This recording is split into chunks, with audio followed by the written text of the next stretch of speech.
So welcome to this small video where I'll be performing a magic trick trying to connect with the philosophies we learned in our class. I really wished I could perform this live so that you could feel the effect of the trick, but for the sake of the assignment I've made it into the form of a video. There are moments when I'll be selecting a few cards, assuming that you're the one selecting, so please do feel as if you're the one who's selecting. For the sake of the authenticity of the video, I will not be cutting the video but inserting audio samples in between to communicate to you, so I hope you enjoy the video. So as you can see here, we have this nice deck of red colored cards, and if you look through, you can see that each card is different with no specific pattern. What we're going to do now is I'm going to give it a nice little shuffle,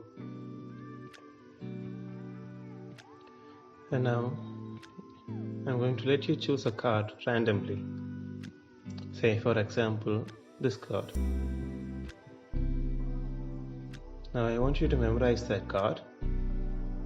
You can keep it in your mind. What we're going to do is place it back into the deck. Now, the reason why I selected magic is because I wanted to connect it with philosophy. If you know that the basic fundamental thing in magic is that the one who's performing knows what is happening, but the spectator does not know. The senses of the spectator deceive him. When I'm performing, my hands know what's actually happening, but your eyes, your senses deceive you into thinking that some magic is actually happening, when in reality, nothing great is happening. What takes place is sleight of hand. I selected the area subjective idealism to show how you may perceive things to be different from what's taking place. The card trick that you see may not be what's really happening. Your perception may be different from what's taking place. For example, you may perceive this deck as red in color, but when you sift through it, you will find that one specific card has turned black in color.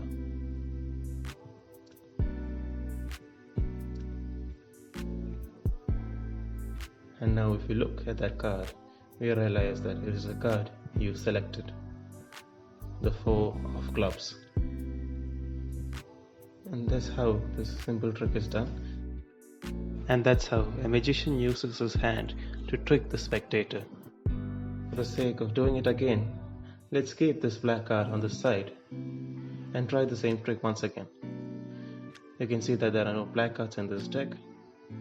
What we're going to do now is give it a nice Hindu shuffle, and I want you to say stop whenever you feel like it. For example, now, or continue again and say stop.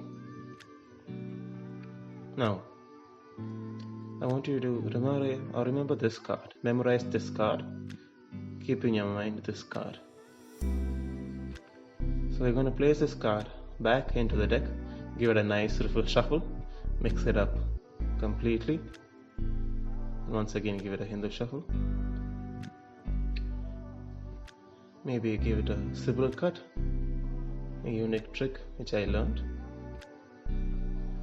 I thought of doing several other things, maybe a painting, or make a comic, but I realized that everyone would be doing the same thing, and I felt that magic in its basic sense is much more related to the ideas of rationalism and empiricism. So now if we sift through the cards, we see that no specific card has turned black. Let's take it back and once again try it. We'll spread the cards and notice that any black cards. But wait a minute, there is already a black card which I've placed here. And what's actually happened is this black card is the one you selected, the King of Diamonds. And so that is basically the magic trick. So the reason I selected this topic is because what appears to be as red may have turned black.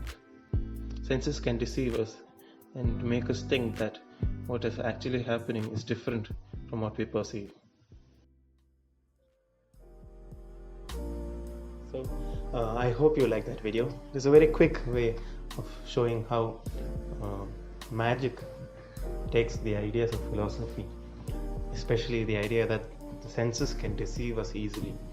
because the magician knows what he's doing and how his hands are working and where his hands and his eyes are moving, but the spectator does not know that, and thus his senses tend to deceive him. So I selected the topic of subjective idealism basically to connect that what's happening here in reality may not be actually what we perceive. What I perceive is subjective and based on my senses and my experience. Also connecting with what Immanuel Kant says about phenomena and noumena.